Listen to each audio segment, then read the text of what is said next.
Having trouble exporting your Framer project?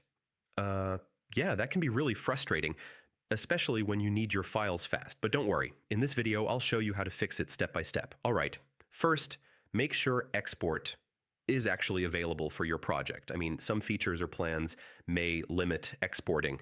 Next, make sure your project is fully saved and published. Yeah, unsaved changes can block export. Now, look for any errors in your project. Broken components or missing assets can stop export from working. Okay?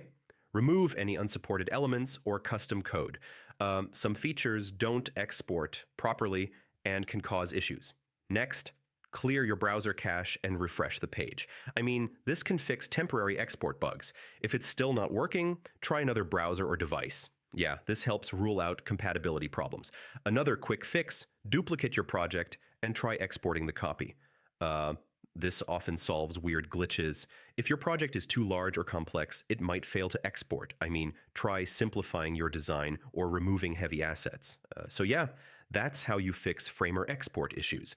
One of these steps should get your files exporting properly again. If this helped, drop a like, and I'll see you in the next one.